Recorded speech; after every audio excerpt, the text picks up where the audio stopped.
Good afternoon. I'm pleased to see such a full auditorium, and I'm delighted you are here for what will be a spectacular, spectacular presentation. A word I choose carefully because it's my great pleasure to introduce Professor Vanessa Schwartz. And I first learned of her work through one of her early books entitled Spectacular Realities, Early Mass Culture in Fin de Siècle Paris. It had a profound effect on me and the direction my own research took, which eventually brought me here. I didn't introduce myself. I'm Mary Weaver Chapin, curator of prints and drawings. When we were pulling together our lecture series, which is generously sponsored by the Lehman Foundation, Stephanie Parrish from the Learning and Community Partnerships Program and I quickly drew up a short list of names we would be delighted to hear. And Vanessa was on both of our lists, and she has graciously agreed to join us today.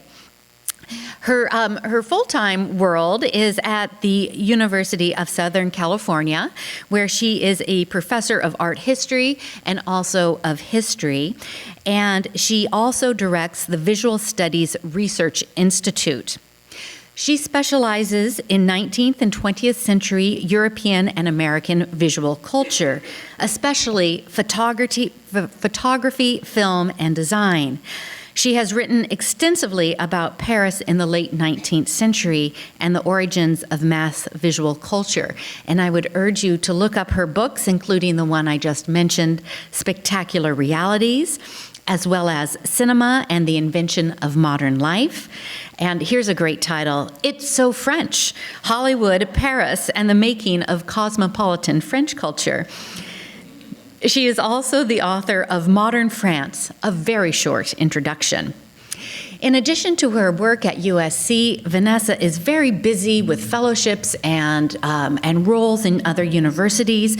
She has an enviable list of awards and grants and has done stints at important places, including the Getty Research Institute, the New York Public Library, and she has held very impressive fellowships, including the Guggenheim.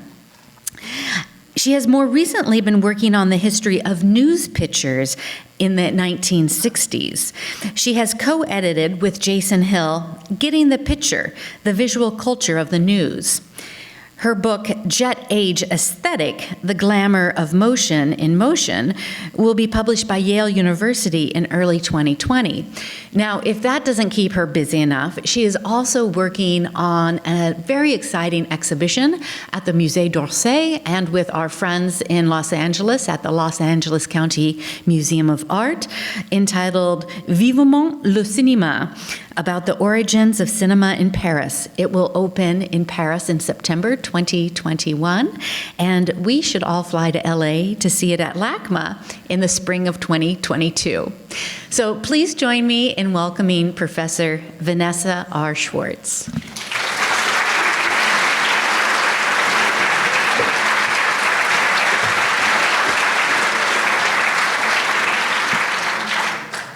I'm so glad to be here and see so many people here today. I have to say, on a Sunday afternoon in the summer, in Los Angeles, people really would be at the beach.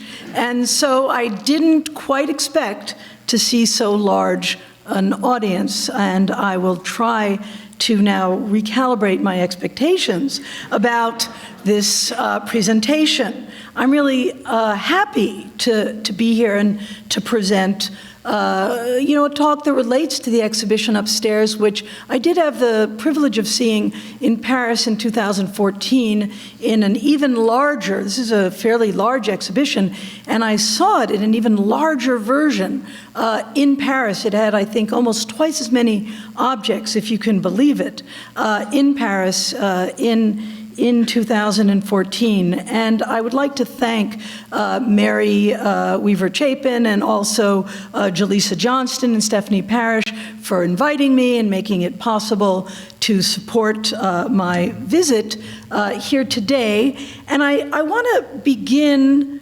our discussion this afternoon by focusing our attention on this image, which is a poster by the poster artist Jules Chéret, whose posters, in fact, are upstairs in the exhibition. And you could kind of think of this image as a way to summarize Paris as a city of entertainment. The woman flying in the air is a kind of sylph, enchanting. It's related to an exhibition. There's light, fantasy.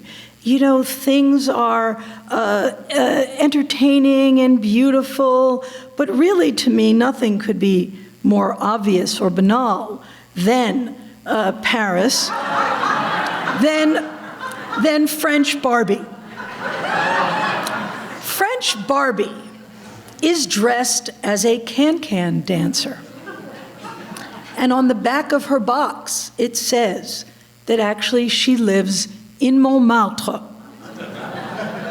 where she knows the painter Toulouse Lautrec. Now, it's an image like this, especially, that I think we're all familiar with, that you could call a kind of classic cliché of Frenchness. And we want to ask, I think, what is it about France? What is it about Paris? Why is it always stuck in 1900? What is it about the Belle Époque? What was so belle, we could say, about the Belle Époque? Because, after all, France also gave us this. This is an image of liberty. This, in fact, is the symbol, literally, of France. This is Delacroix's painting of, liberty leading the people, Marianne, the symbol of France. France is a country known for revolution. They had many over the course of the 19th century, of course, until they gave them entertainment, and then they stopped revolting. So now that I've explained the story, we can go home. So, in a sense, I think if you continue to ask this question, what you kind of can't believe is, though it is 100 years later, images of France as the Belle Époque continue everywhere. So here you have an image of Jane Avril. This was from a really interesting ad early on for Expedia, where it says, "Discover all that's French, from Monet to fries." And you have every cliché here. You see Montparnasse, you see a little cafe chair, but then a kind of rip-off version of a Toulouse-Lautrec poster, right, that is a kind of image of Jane Avril. And so this kind of recurrence of the image of the Belle Époque really interested me. It interested me in particular because when I was working on this book, which was from my dissertation, Spectacular Realities, what I learned was that while I knew about Montmartre and Toulouse-Lautrec, when I actually studied the late 19th century in Paris and the origins of such things, I found an entirely different world. And that world, in fact, is some of what you saw upstairs, because there aren't so many Toulouse-Lautrec images upstairs. I'm going to talk about these two worlds. There's more of Jules Chéret, for example, than there is of Toulouse-Lautrec. So one of the really important things in looking at what you see in the show upstairs is that so much of the history of art privileges the visual culture that leads to the kind of avant-garde modernism of, say, Picasso and Cézanne, that privileged, therefore, the paintings of Manet, the paintings of Impressionism that led to the kind of 20th century, to abstract art, etc. Well, the stuff you see upstairs is not what led to abstraction, but it is the visual culture of the late 19th century, people like Gervex, people like Stevens, people like Béraud, who were realists, who had a very different style, but were extremely engaged in the world of entertainment, in which, in fact, and this will be one of the things that I really want to underscore here, the entertainment world and the rise of mass culture and entertainment undid hierarchies of culture between fine art and everything else. So what was radical about Paris in the late 19th century is that the rise of entertainment also questions cultural hierarchies and therefore introduces a kind of democratization of culture that we can associate with France in the late 19th century. This is a fundamental turning point in the history of all culture.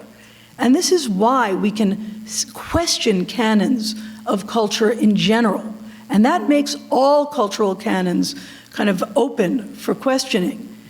And that comes, I would argue, from Paris in the late 19th century with, in a sense, the artfulness of entertainment in Paris in the late 19th century. So, you know, I wrote this first book, and some of it's going to come up in this talk, but it also led me to write a second book, which was, well, how was it then if Paris in the 19th century was one way, where'd all those cliches come from? And that's why I ended up writing It's So French, which kind of dealt with why it is that the can-can kept coming back, that French Barbie was a can-can girl. Why did Paris get stuck in 1900? And unbelievably, while I was writing this book, Baz Luhrmann did me a favor. Because the film came out just as I was writing this book, as if to prove my point. You know, I don't know that it sold any extra books, I gotta tell you that much, but the recycling and the repetition and the persistence of the image of the Moulin Rouge, you know, Baz Luhrmann had this kind of major film. And I'm going to, later in the talk, try to explain to you what it was that Baz Luhrmann thought he was doing, because it's not as simple as saying people just repeat the images they know. There's a deeper meaning to what it is he saw in the Moulin Rouge. But that was 2001. That's almost 20 years ago. As I was preparing this talk for my visit here, don't worry, never fear, here is what opened to the biggest box office advance of Broadway in the last 5 years.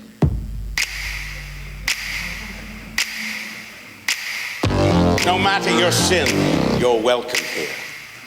No matter your desire, you're welcome here. For this is more than a nightclub. The Moulin Rouge is a state of mind.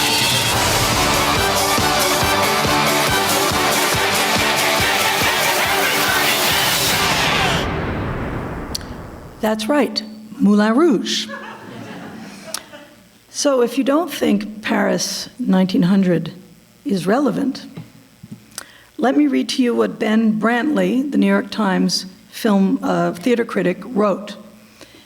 Moulin Rouge is a memory of all those parties merged into one streamlined fantasy selling pure escapism. That's his analysis of why it is a great theatrical event. He loves the show. But I want to argue against the idea that this is about escapism. Often entertainment and mass culture is referred to as escapism. I want to argue today something very different. I want to argue today that actually this was a world in which the spectacle and real life came together. And that is what we learned about Paris in the late 19th century. Now, one of the kind of key images that this show and that the museum is using as an image from the show is of the the Palais de l'Optique.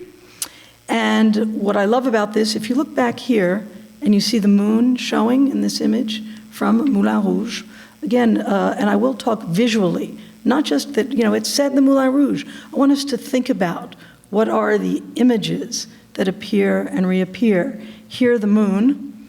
Here, not only the moon as what is in illumination. Of course, the greatest natural illumination in a time when electricity was the great story of 1900, but what was in this palace was the Grande Lunette, which was supposed to be the world's largest telescope that in fact never worked at 1900. But what's interesting and important is this idea of illumination, and then if you look in the bottom corner here, you have a kind of fantastic woman here, but in the corner you see the man's face lit up in a kind of a vision of illumination as seduction. And the seduction is of the power of illumination. And what is it exactly that you get in this world of that Ben Brantley calls escapism? I would suggest that the key element of mass entertainment is not escape, but the connection between life and show. So here they advertise truth, beauty, freedom, and love. I'm not sure that those are exactly values of escape. I think those are pretty profound and important human values. Those are the ones that are emblazoned as the values and principles attached to the Moulin Rouge. I think we're almost closer to Lady Liberty and Delacroix than we think. And so that's the first point I want to make about the idea of why life and spectacle seem to matter in Paris.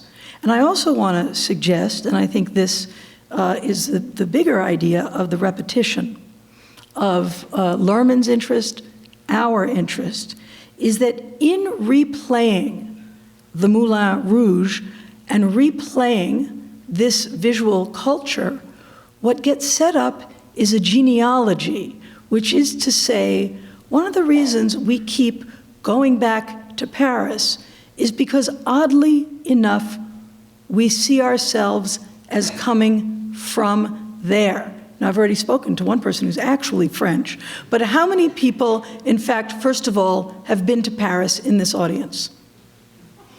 What a surprise! There is a reason. First of all, Paris is the most visited city in the world. Paris was the most visited city in 1900. But, and this is also an extremely important point, that the visual culture that came from Paris in 1900 is not just the fine art that we associate with the greatest art in the world.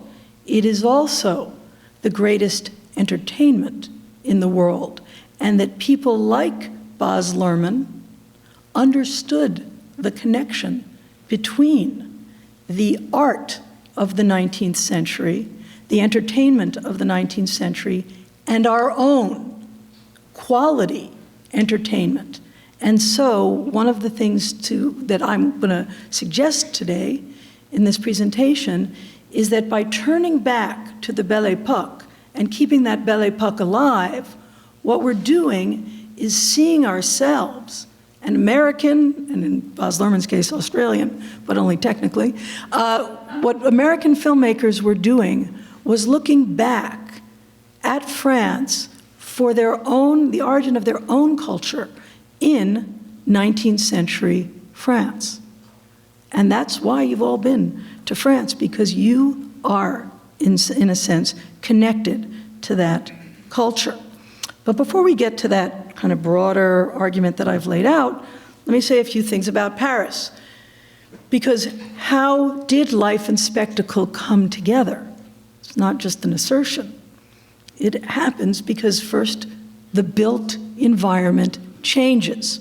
And some of you may be familiar with this because it's a fairly well-known story, and for anyone who loves cities, we know that Paris in the 19th century becomes the model of urban renovation in the way that New York was basically in the mid-20th century. So Paris had Haussmann, New York City had Robert Moses. Urban renewal projects are well known, but the first great urban renewal story is of Paris in the 19th century. And it's an urban renovation story in which modern technologies are marshaled around seeing and being seen. It is the most lighted city in the world, first by gas and then by electricity. It is a city in which consumer culture and commercial desire drive the city. And as I've already said, it is the most visited place in the world. So to give you a picture, literally a picture, of what it looked like before. This is the classic old Paris picture. Charles Marville's photograph, he was sent out. The great thing about photography is that once there was photography, this really gave a boost to urban renovation. Why? Because city bureaucrats were like, good, we can take a picture of it and then we can destroy it. No problem. Gave them real, like, don't worry, we're not going to lose anything. We'll take a picture, put it in the closet, and then we can tear the whole thing down.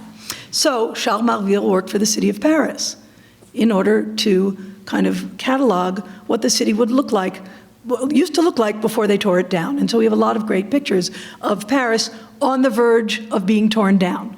And the goal was to kind of show how horrible it looked and how, old-fashioned and creaky and medieval and crooked the streets were and narrow. And so this is a good example because you have what we'll call a classic medieval gutter running through the city. You would basically, all the refuse would collect. It was on a kind of incline, and it would collect in the middle of the street. And I mean literally refuse. People would throw their refuse out their windows.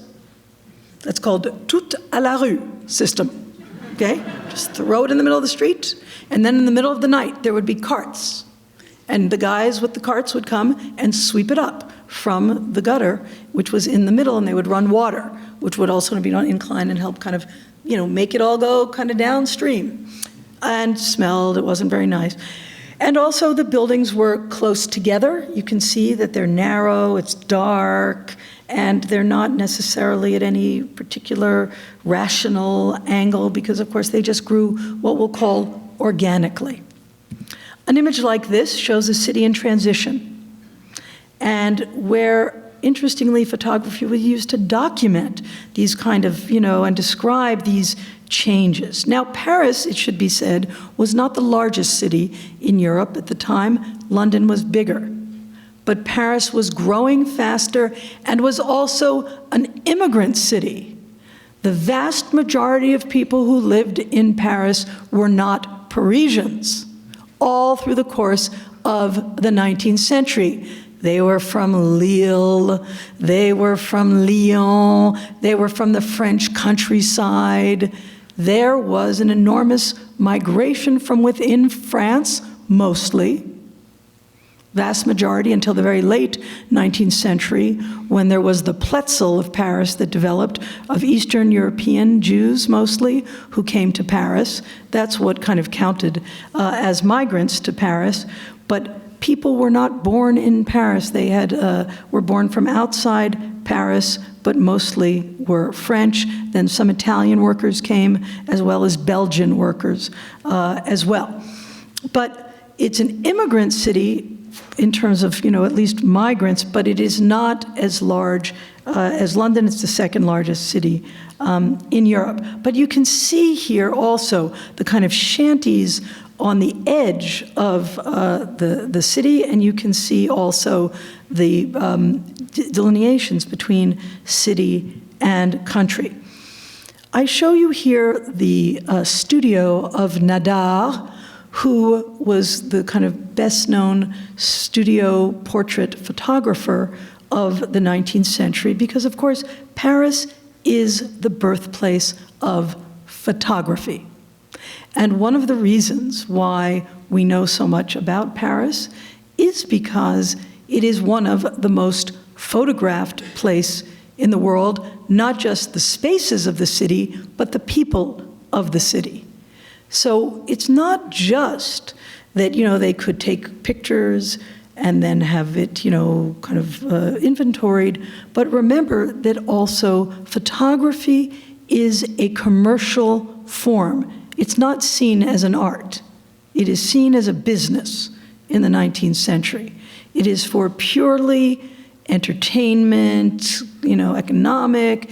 It's a kind of, form of keepsake, and it ends up being used. I think you had a lecture on Sarah Bernhardt by Carol Ockman. Those of you who attended that know that, and I'll show you a picture of Sarah Bernhardt, that photography and Sarah Bernhardt kind of go hand in hand. So photography, the birthplace of photography is Paris, capital of photography.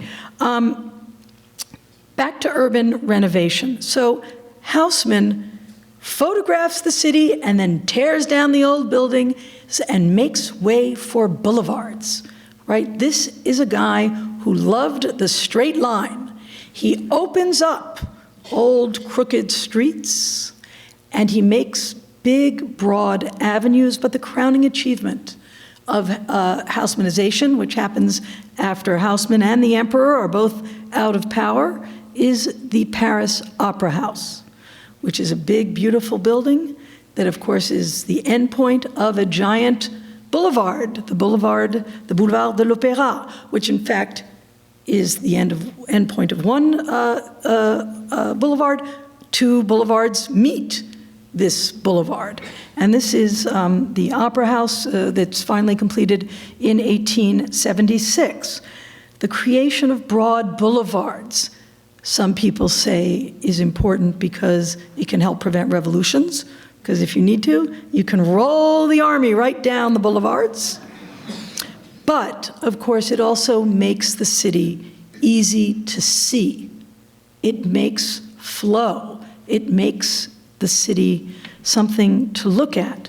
But what's also interesting about this opera house, for example, is most people associate, an opera with seeing something on a stage.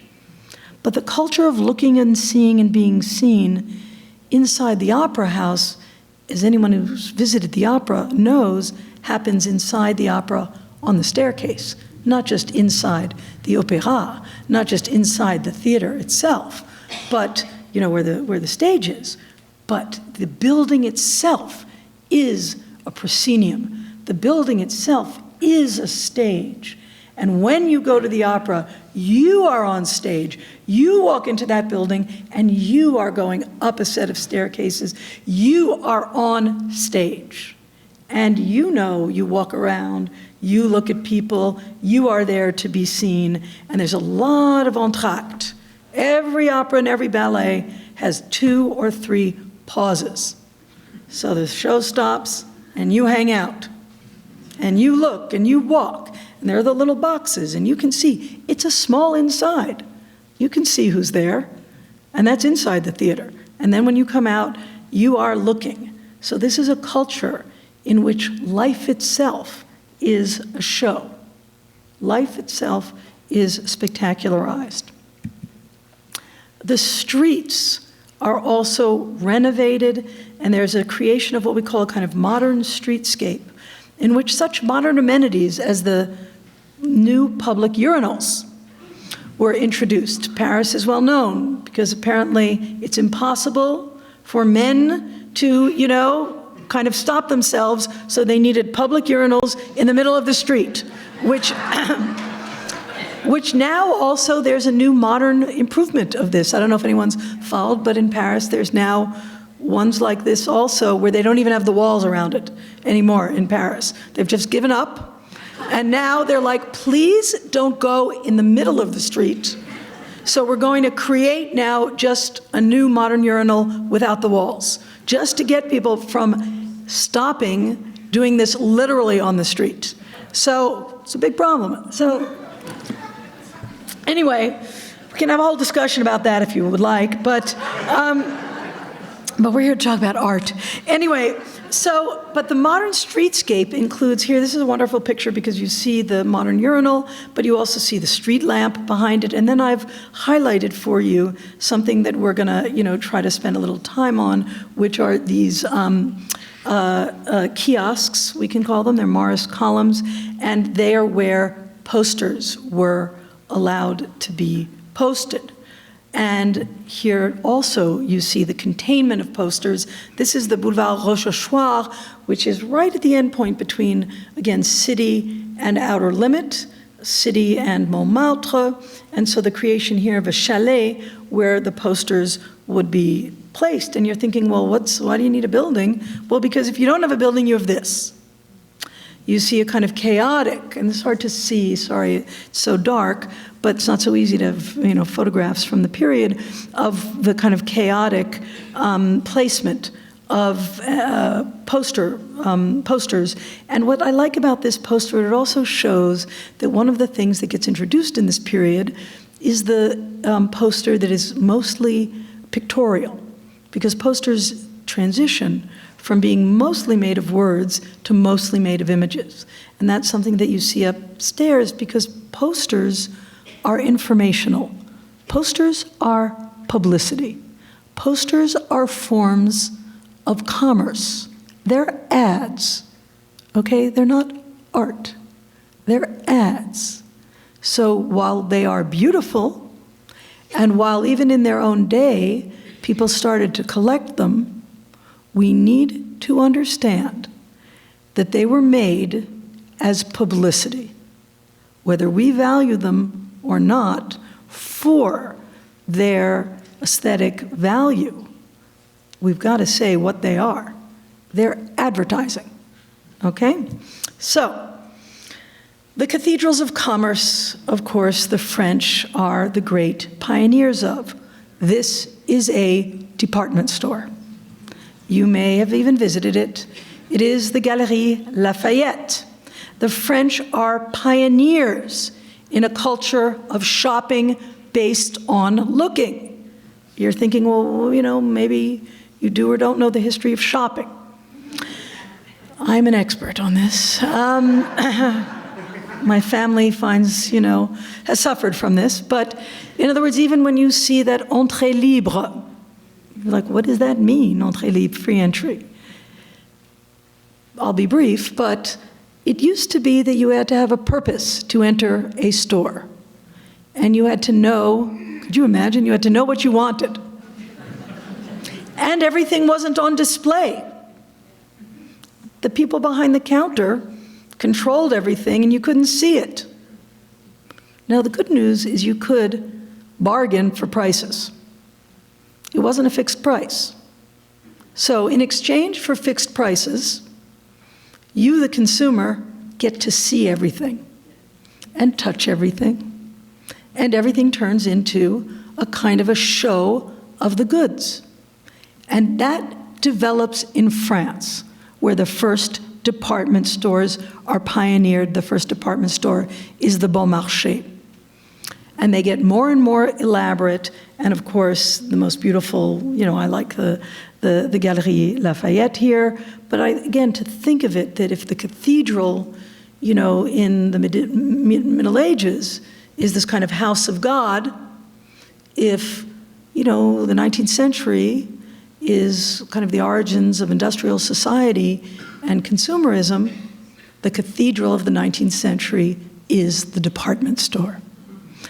And the culture of the department store and of industrialization and consumerism is looking.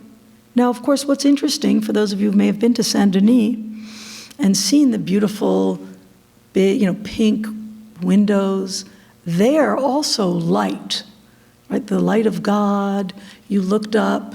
So it's kind of interesting that seeing and power and light go together, whether it's God or the God of consumerism, that seeing and looking kind of relates to some, form of power, which this French philosopher Michel Foucault wrote a lot about. We don't have to get into, deep philosophical discussions about seeing today, but it is related and important when you think about art and why we care and why we contemplate or why we look or what the power of our visual attention is.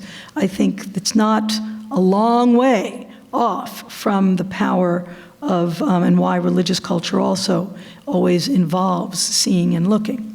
So the theatricality of urban life is something that you see and that is thematized upstairs in the exhibition. And in fact, there's a version of this Béraud upstairs, the Théâtre des Variétés. So again, Béraud, if you studied the 19th century, you knew the 19th century, like I did in my first book, was a very well-known painter of the 19th century. Art historians hate him. They're like, there's nothing worse than Jean Béraud. And I was like, what do you got against Jean Béraud? I was kind of training more in history, and the art historians were like, don't show me a Béraud. That's disgusting. It's like horrible art. I'm like, well, everyone in the 19th century looked at it. So, like, do you want to know what actually happened, or you want to, like, make stuff up to tell your story about what's good? I'm like, because I just want to kind of tell the story the way it was.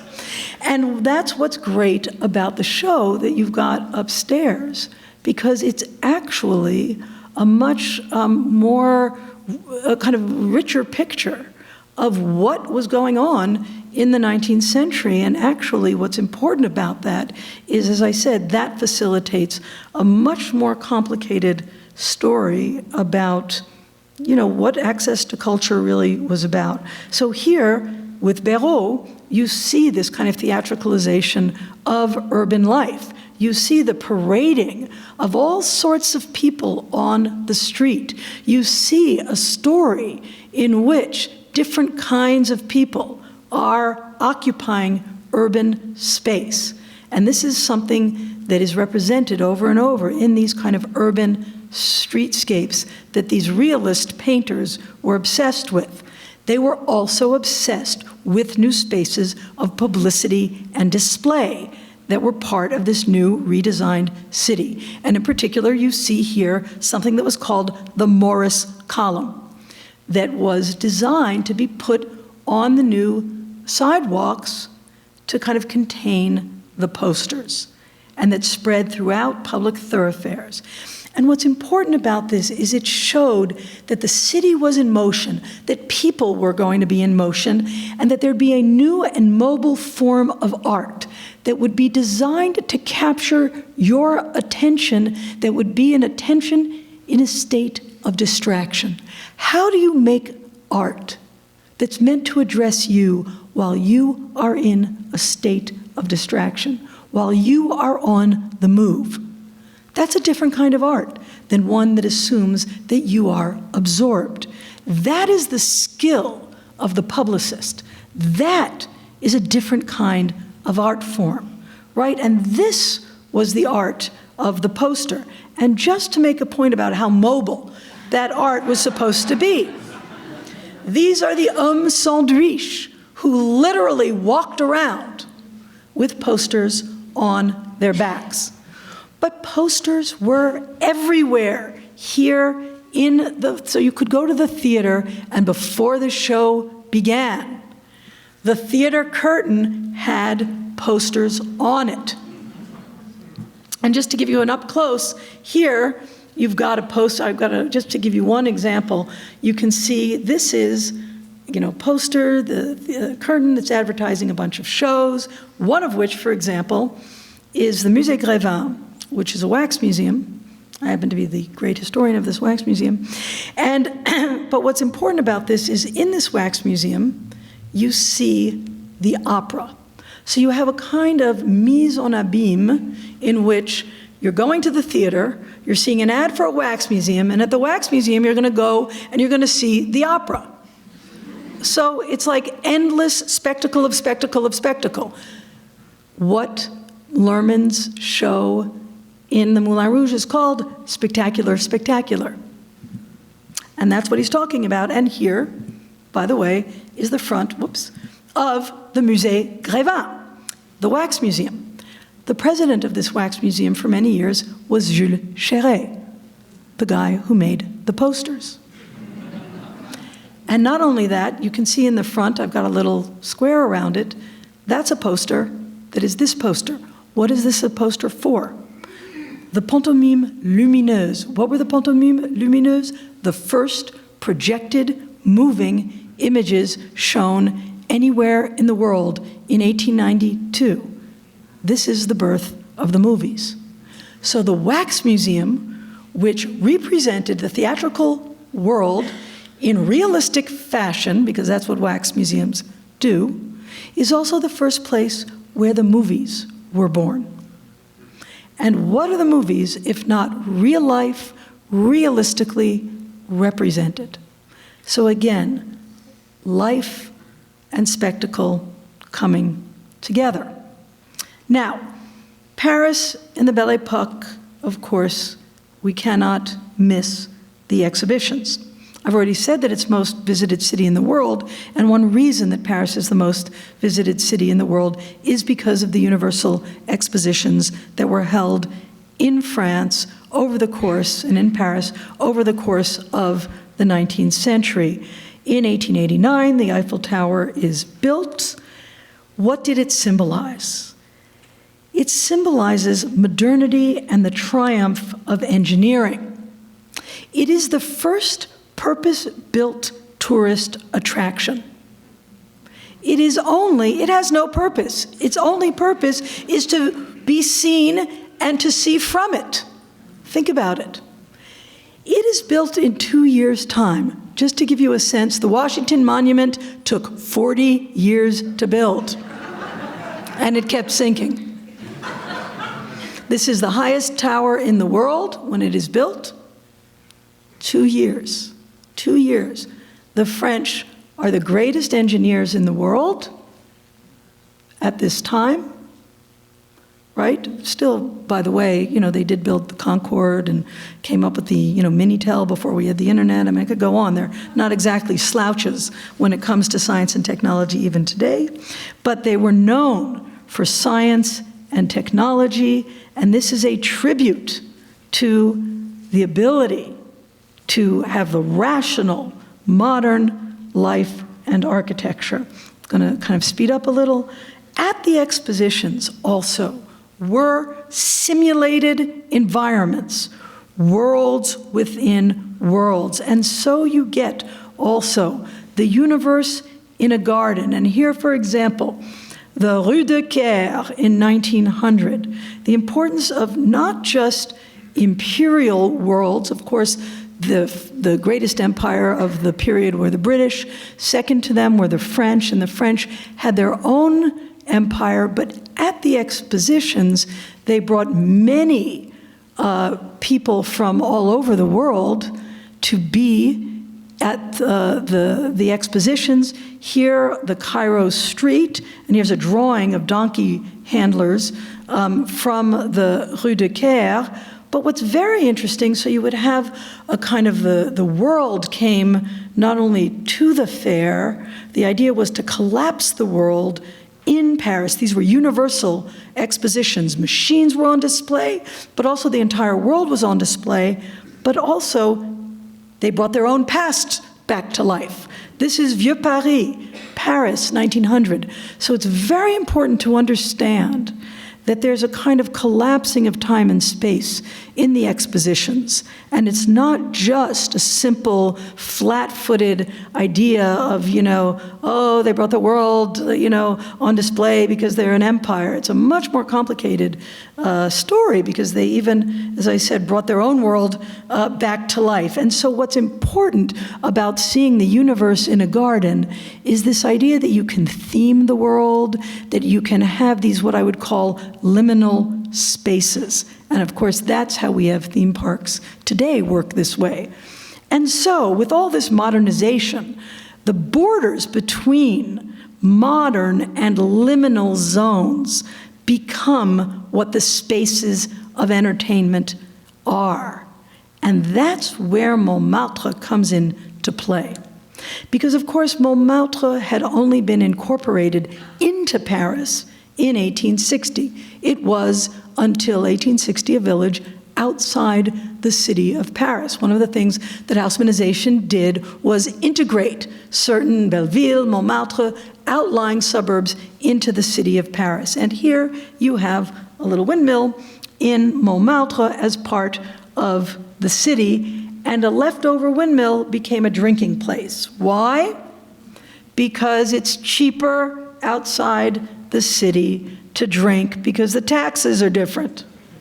And so Renoir, these are the images that everybody knows. right? These are the Impressionist pictures. So, not the Gervex ones upstairs. So, the Moulin de la Galette here, these are the kind of drinking holes right outside the city of Paris that we know of Montmartre. So, the Moulin Rouge then picks up the theme of the windmill and brings it slightly down the hill and opens in 1889 to kind of extend the idea that we're going to have a kind of popular drinking joint here. And that's the idea of the quaint windmill that opens with the Moulin Rouge. Now, such spaces as the Moulin Rouge relied on the culture of publicity, that photography helps spread, and this is a picture of Sarah Bernhardt when she's very young by Nadar. I'm just showing you a pile of pictures to show you that performers had their pictures taken, and for the first time, people could recognize in this period what famous people looked like. People didn't really know what people looked like unless they actually had photos of them. But of course, they could, nevertheless, become iconic through illustration. And here, Alphonse Mucha, the great kind of Art Nouveau poster artist who follows after Shelley, became the artist for who we really see the great Bernhardt posters. And what I want to kind of point out is that even though Bernhardt was an individual and the most famous person in the world, the posters kind of all look the same. They use the same style, and they just slaughter in different roles. But if you look at these posters, look here, and look at these three posters, it's almost like what we think of as a kind of branded repetition of a kind of structural image. And this, so it's a kind of visual form that's formulaic. Where does that begin? That begins with Shelley's work. That in a way, what you can think of is that the poster, in a way, puts on rouge like an actor on the stage. And that is because you have to address the audience from the street. And you are addressing a kind of mobile form of perception, and so these things need to scream. And they need to be familiar, and they need to be repetitious, and only certain things should change, like the information. But the rest should be structurally similar. And it was big business. And the Imprimerie Chèques is the business run by Shelley. And into this world comes Toulouse Lautrec. And here's a great picture of, it's always disputed whether this is Zidler, who ran the Moulin Rouge, or one of his assistants with Lautrec, little Lautrec, showing him a Shelley poster, this is of course hand-colored, saying, well, here's the master of the poster, kind of, can you make a poster? And of course, Lautrec makes a poster for the Moulin Rouge, and it's quite different from Shelley's poster. And one of the really interesting things, I think, in the difference is between the Lautrec and the Shelley is that Lautrec includes the audience in the poster. And one of the things that I want to kind of point out in the time that remains is the inclusion of us in the address, that we are solicited as this spectacle becomes more sophisticated, that we are addressed quite specifically in this culture. So first let me show a clip from, so we're leaving the world of late 1900, and I want to suggest that filmmakers in the 1950s and subsequent to 1900 took up the theme of the late 19th century. So in 1952, for example, John Huston made a film, Moulin Rouge. Baz Luhrmann is not the first to make such a film. The first Moulin Rouge, not the first, but one of the first was John Huston's. I want to show you a clip from his film. You can print that. Why not? Because there are no such colors in lithography. What kind of green is that? Looks like green, but it isn't.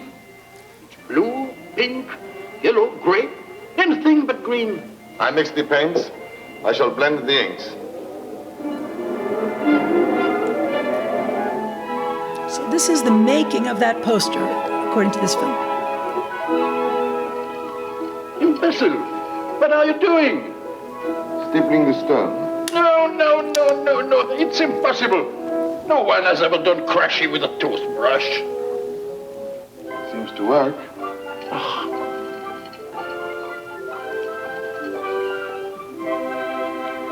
Perfect.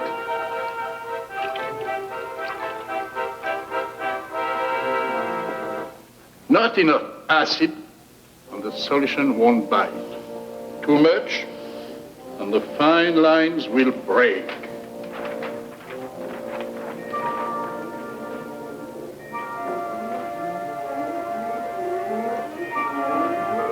Jose Ferrer as Toulouse Lautrec.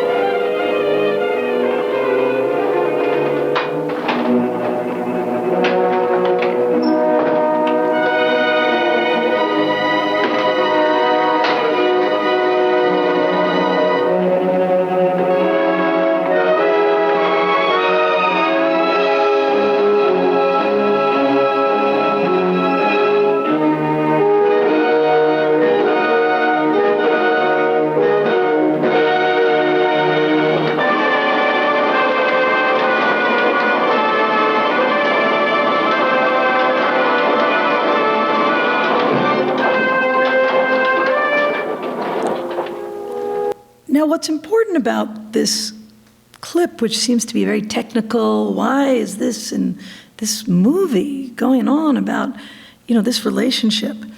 It's a very interesting moment because it shows the industrial nature of this poster production, but it also shows the teamwork between Lautrec and the printer.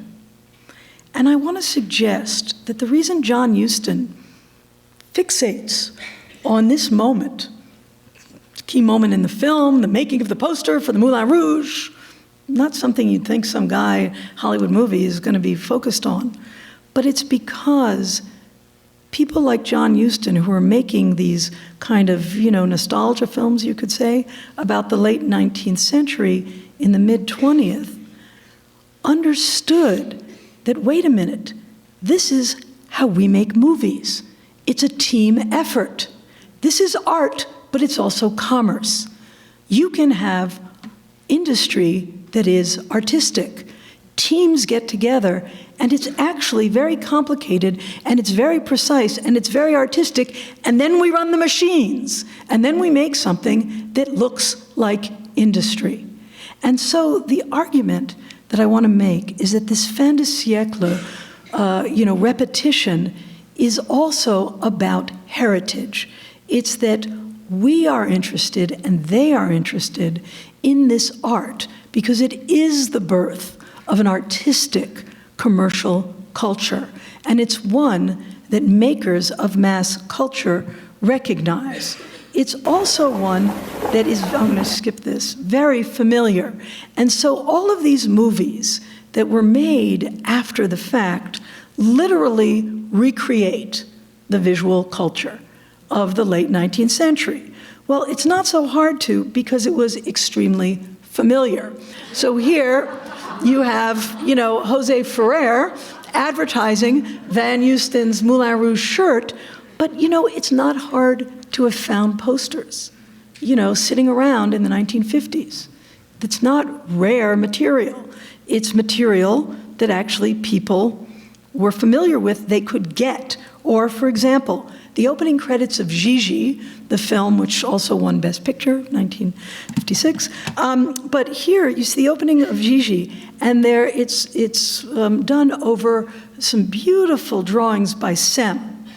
Who owned those drawings? The film's producer, Arthur Freed. He already owned them. These are not obscure materials. The films were a chance, the filmmakers believed, to view art. In this case, so this is a scene in the movie of Moulin Rouge where Toulouse-Lautrec is going to kill himself. And for like 45 seconds, while he's contemplating gassing himself, the movie goes on these images. And so the film is allowing the audience to just look at the images, which in fact are copies. In Lust for Life, which is a really great Vincent Van Gogh film, actually they spent hours and hours photographing in the Louvre and were given access to photographing in the Louvre in CinemaScope. Vincent Minnelli went in CinemaScope. So again, this is a kind of familiarity with the material. But what happens in these movies is like literally posters are brought to life. So you see a poster, and then you will see a scene enacted in the film. Another example, this is in Gigi. You see, this is Ava Gabor. It's always like the Gabor sisters did very well in the kind of 50s revival of the French movies. They're in every one of the French movies. Don't ask me why, they had Hungarian accents. But anyway, I mean, they're Hungarian Jews, but they're European. But you see down to the outfit in the poster. Here is Renoir's French Cancan. And here you see, the point I'm trying to make is that these filmmakers essentially took the static visual culture of the Belle Époque and then said, we come from this, but we can do it one better. We're filmmakers. We can take this culture that wanted to move, but after all, it couldn't, because it's just a poster. But we make movies, and what we can do is make it move. And just to give you a sense that this was their message, this is in Moulin Rouge, again, the Huston movie. So here, he's got Toulouse Lautrec pastels, and literally, he is doing like a flip book, okay? It's like, well, here's what Toulouse Lautrec made, and here's what I, John Huston, can do with it. I mean, this is turning Lautrec into a flip book. This is saying the difference between the fin de siècle and movie making is that we can make it move. We can take this culture that wanted to move, this visual culture that implied mobility, but we filmmakers, can make it move. And so I want to kind of end with a clip, well, not totally end, but end with this section of the kind of 50s films where they kind of flaunt their ability. Lautrec is the favorite, and so here you've got a clip from An American in Paris. How many of you have seen An American in Paris? Yes. So it's set in the 1950s, but it has a 20-minute ballet sequence at the end. Many painters, but it ends on the Toulouse-Lautrec sequence. And of course, there are many moments in it, but this image of Lautrec's is always referred to, and I want you to pay attention to the green overcast, especially in the current Baz Luhrmann versions. But here you have the American in Paris ballet.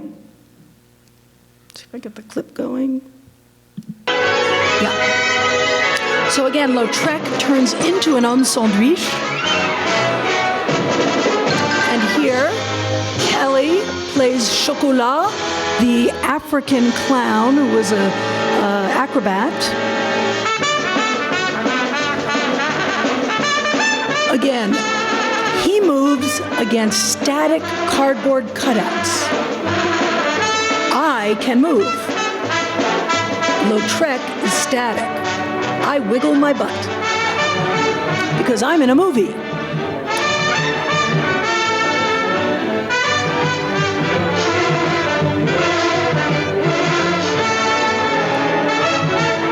The movies are great.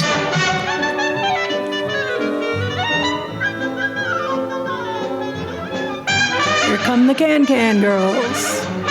There's Lautrec, as literally he's a wax figure.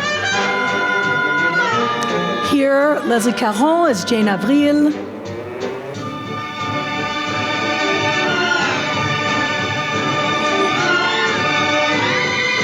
So again, it's not just about recreating, it's flaunting that the movies move. Aristide Briand, the characters from Lautrec, Toulouse, and here again, there you see the limelight, the recreation of the Lautrec painting, but they're dancing around in the painting.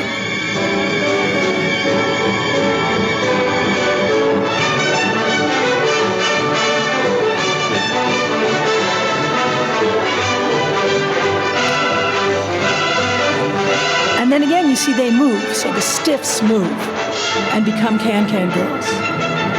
So it's about enlivening a static visual culture that was about a lively art form. It's about animating the still visual culture of the poster.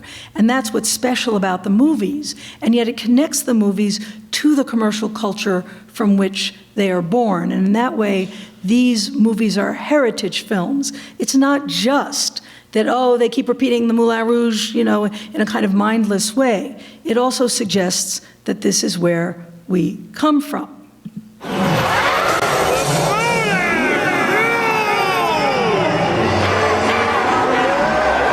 So now let's rethink Baz Luhrmann. Harold Zidler and his infamous girls. They called them his diamond dogs.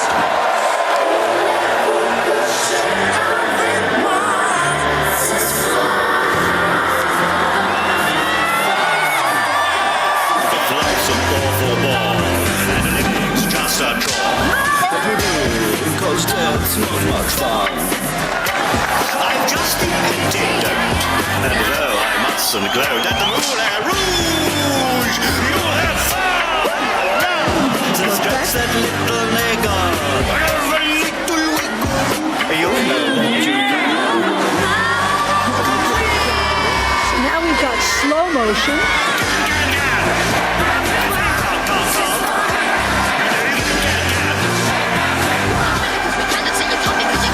Speed up, we've got digital photography. This is the period right of digital photography being used. Ghosts and dogs desire, not to play with fire. I don't believe it.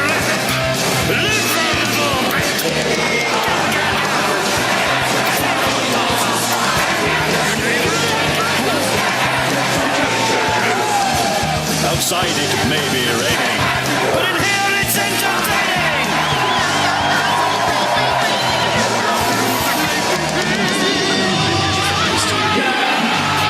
Okay, this is like...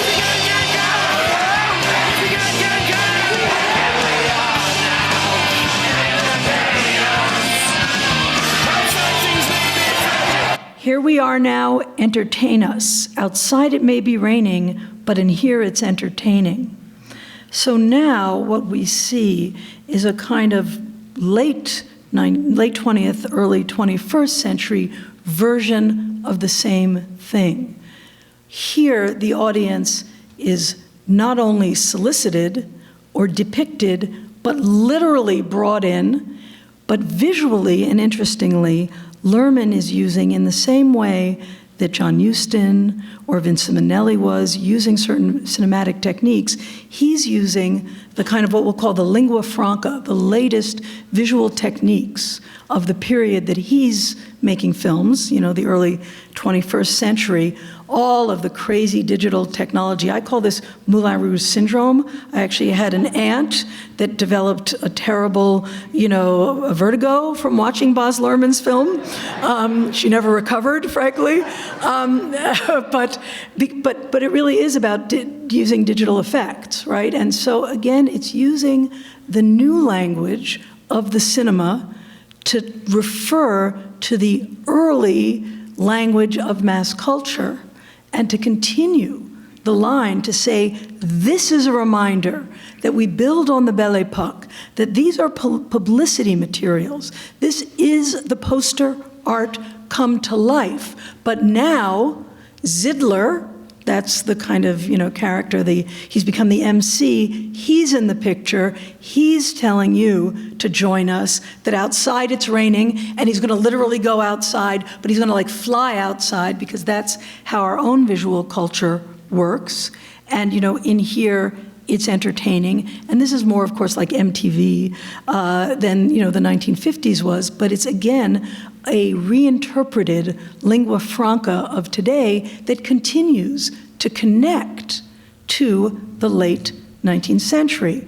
I'm going to end by suggesting that Toulouse Lautrec still seems to do the trick, because here, in a kind of interesting kind of dialogue with the Broadway show, unmaking Toulouse Lautrec. You could go the week that the Broadway show opened, and this was in Time Out, the week that the Toulouse Lautrec, the Moulin Rouge, opened on Broadway, offering apparently the sexiest art history lesson ever, a alternative Moulin Rouge called Unmaking Toulouse-Lautrec. So on that note, I would simply say that Paris 1900 and Paris City of Entertainment, I think, still is with us and will allow us, I think, to continue to interpret and reinterpret and to connect what is probably one of the most powerful and potent lessons and forms of visual culture that has ever been put on the face of the earth from then to now. And its lesson is simply that, in a sense, art and commerce cannot be taken separately since the late 19th century to our own time. So, thanks.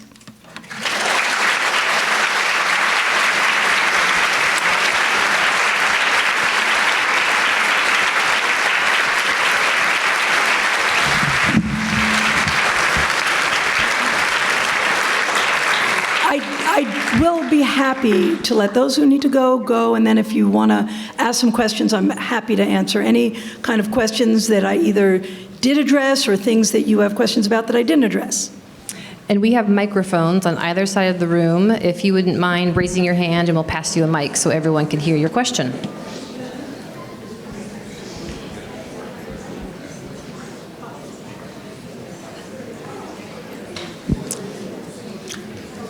Lisa? Yes. There's a question right down here. Hi.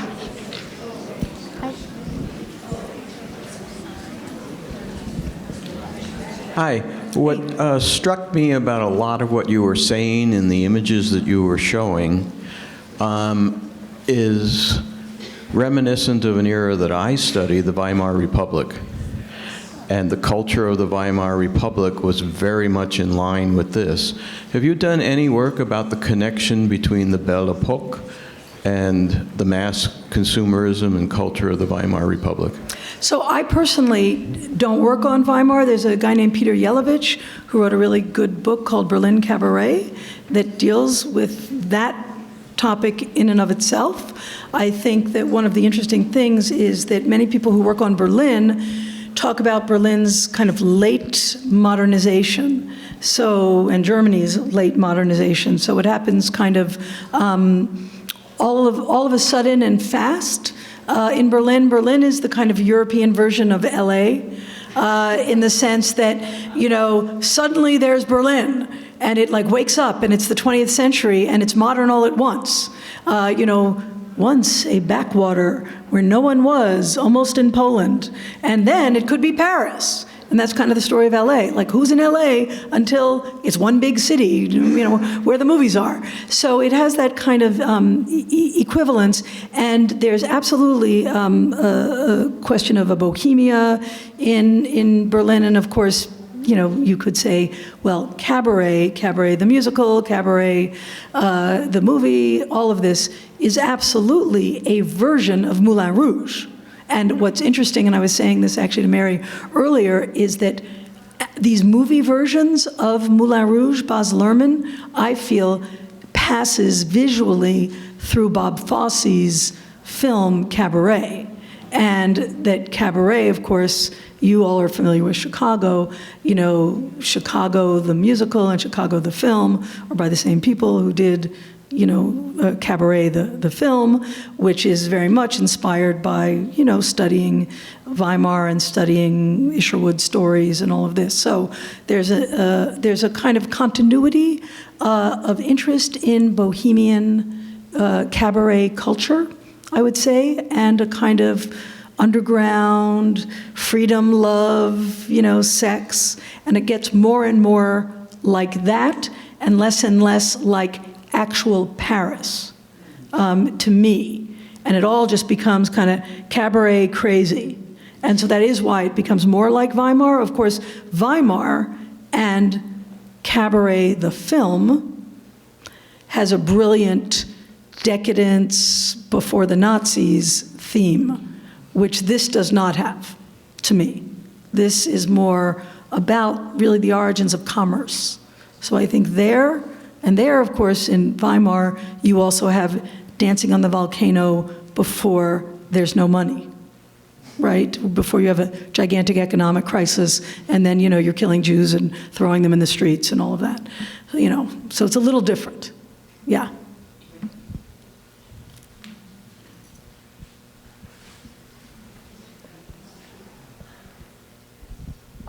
My question is how is this turn of the century French visual culture reappearing in online culture and in social media? How is this heritage reappearing? Well, I can't say that I am an expert in social media, frankly, although what I can say is that Instagram has tons of Moulin Rouge, Toulouse Lautrec, you know, these are unbelievable, Paris. And I know this because when you're trying to do, you know, research or give a talk and you Google, you know, an image, 99% of the time it's on Pinterest, and then you're like so annoyed because they never have any real information, and the quality of the image is terrible, and you know, but so what is interesting about your question is, and I've also been, you know, on a sidelight working on Yves Saint Laurent, who's totally great, but not the same as this, but you don't know how much Yves Saint Laurent is on social media, especially on Pinterest. So French fashion is, I would say, extremely present in social media as well. And I think young people know this through Baz Luhrmann. And what's very interesting to me, and I haven't, the musical of Moulin Rouge has apparently 80 songs. And it's a jukebox musical, so it reshuffles all these contemporary songs as if they're kind of remixing from and somehow relating to the late 19th century. When I was doing this talk, there was a whole point at which I was going to try to get the 80 songs and see if I could figure out how they actually related to the late 19th century. And then I thought, these people don't care about that. So don't worry yourself about that information. But, you know, you kind of fall down a rabbit hole of what's contemporary, how far away from the late 19th century do you get, and what is the continuity at some point, or does it fall out and it's just a kind of version of cabaret, and, you know, is the 19th century gone, or is it the same? I mean, it is very interesting because in the 1950s, which is, you know, 60 years after, there's a pretty strong correlation. Right, because the material culture is there, because you can see a familiarity with the material. And so what I think is the further we get from things, the question is, what do we lose? What's interesting about social media or the internet is how much we can actually recover, because young people have the potential to see a lot of things that they didn't see, and I'm all for that. You know, I think that the internet can be a wonderful archive of material as long as we actually make the knowledge of what it is available, so it isn't just some idiotic remix and that you don't know what it is, right? So I'm an educator, so I want to say, here's what it is. Now do with it what you want, because I also think there's a lot of, you know, maybe some artists are in the audience. I think you can productively remake and remix things, and I'm not against that. And I think what's really fascinating is to see what people today see in, you know, and creative people see in the material from the past, and then people like me are there to come along and tell them what they're doing, right? In other words, I'm not the creative person, so my job is to interpret what the artists are doing. The artists are to make out of the world new images, and that's their gift, which I don't have, so good for them. So, but I think having all the knowledge of what the stuff is, I think is also good. And I think artists who know, and these filmmakers knew things, and that's always my point, is that, and this is why I teach, you know, my students, some of them want to be artists or filmmakers, and I'm like, nothing like being an informed filmmaker. You know, having a palette that's actually, you know, engaged in the past is not going to kill you. It's going to make you a better artist. And so I think that we have the capacity in social media to have depth, not just everything operating on the surface. And I think going to museums does the same thing. I think everyone here is a museum goer, but that's also valuable. And sometimes you see things when you're in the presence of an object, obviously, that you don't see when it's on the internet as well. We all know that. So, other questions? Yes, you speak about commercialization and how they kind of gets birthed in this era. It seems that there's a lot of correlation, and this is just a supposition, so I'd love to hear your thoughts on it, between sort of like post-Paris Commune, kind of fin de siècle Paris, and then also post-war, kind of 1950s America, you know, rising commercialism, kind of increased purchasing power, stuff like that. Can you speak a bit about the demographics of the people who are, you know, consuming this kind of Paris 1900 commercial culture? Yeah, I mean, it was enormous and unprecedented in its own world. So, in other words, the access to this culture was as large as such access had ever been. So the Wax Museum, as I can give you an example, the Wax Museum had prices that meant that the working classes could go. And the working classes were able, for the first time, to participate in what we would call consumer culture. That's what characterizes the late 19th century.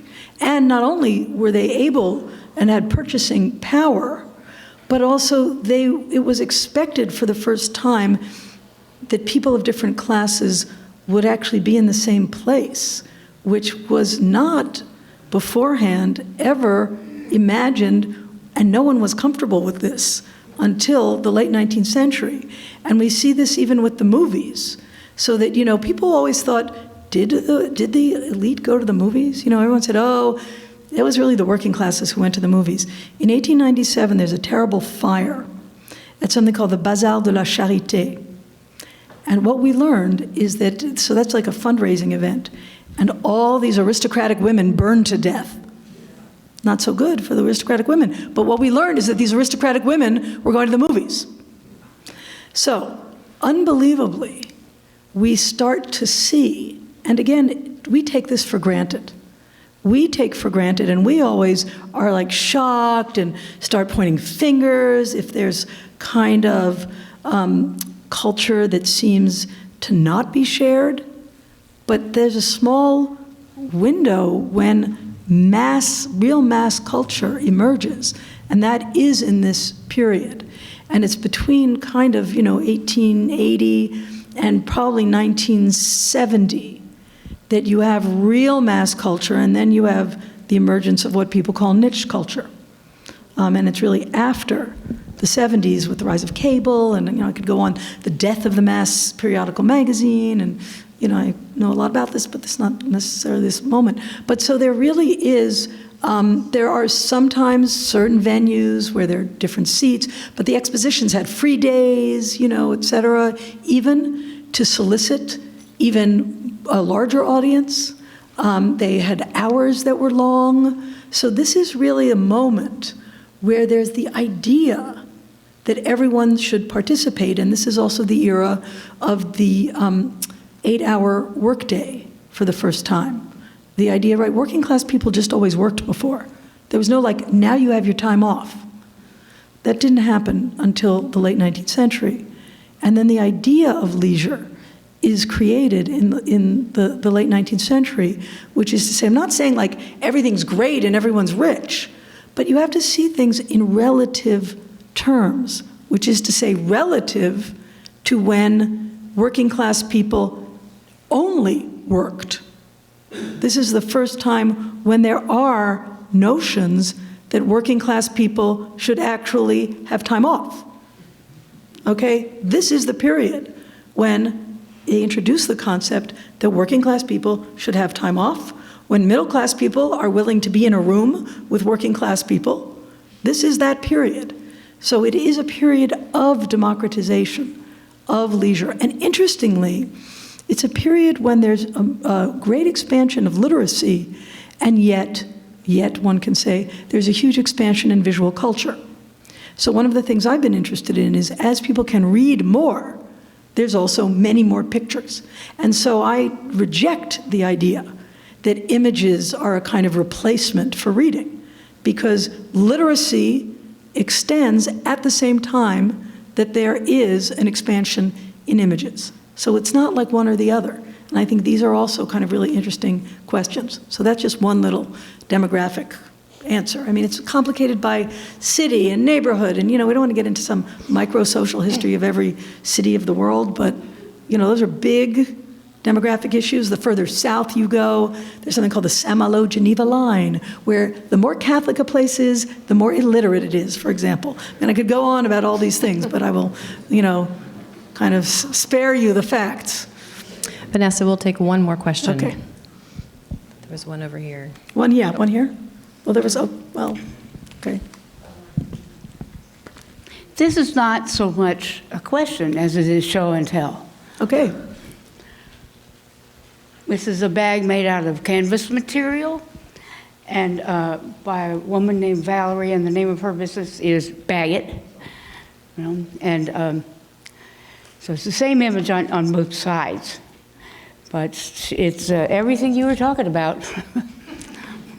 Pretty much, and but she normally would go to the Bastille Day celebration here in Portland and bring bags that were related to France or Paris from that era, or that were the canvas reproductions of those. So anyway, proving its popularity. Exactly. Right. So maybe we can have one more question then, because you had your hand up and, yeah, you wanted to ask a question. But thank you. I like to be proven right. My question is about the sexuality in this period. Sex is very important for the spectacle, and my understanding of the Can-Can girls is that they could dance, but also they weren't wearing any underwear, so there was this added thrill to seeing the Can-Can.